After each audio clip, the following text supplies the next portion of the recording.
Dinas Ketahanan Pangan Pertanian Wan Perikanan Banjarmasin diminta untuk turut serta mengawasi tanaman kecubung yang sempat menghebohkan kota Seribu Sungai ini karena kabarnya telah disalahgunakan sebagai bahan yang memabukkan. Namun kecubung ini berfungsi pula sebagai bahan kesehatan sehingga instansi terkait harus memantau penggunaan dari tanaman ini.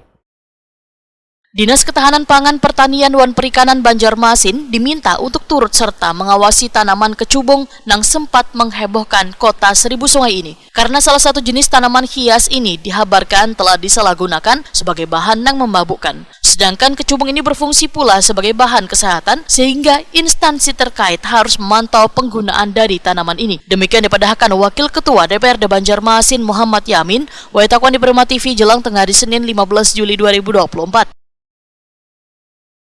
Ketua fraksi Partai Demokrat DPRD Banjarmasin ini pun menegaskan tanaman kecubung yang dinilai bisa memabukkan tersebut kada harus dimusnahkan, namun penggunaan dari tanaman tersebut yang harus dilakukan pemantauan. Tanaman kecubung ini, ujar Muhammad Yamin, ada pula yang dijadikan warga sebagai hiasan di dalam rumah.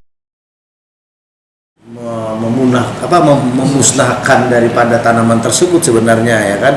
Namun ini penggunaannya yang harus dipantau oleh khususnya dinas terkait stakeholder, ini Dinas Pertanian dan Perikanan ini yang membidanginya.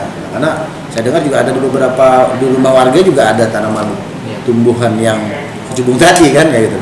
Sebenarnya kalau memang pemanfaatannya yang pas, ya tidak akan seperti apa yang terjadi saat ini. Namun apakah itu hanya sekedar karena pohon kecubungnya? Bukan, pasti ada tambahan zat yang lainnya yang membuat ini kayaknya kan, kayaknya seperti itu kan. Muhammad Yamin berharap warga kada lagi menyalahgunakan tanaman kecubung karena salah satu jenis tanaman hias ini patut untuk dilestarikan agar kada mengalami kepunahan.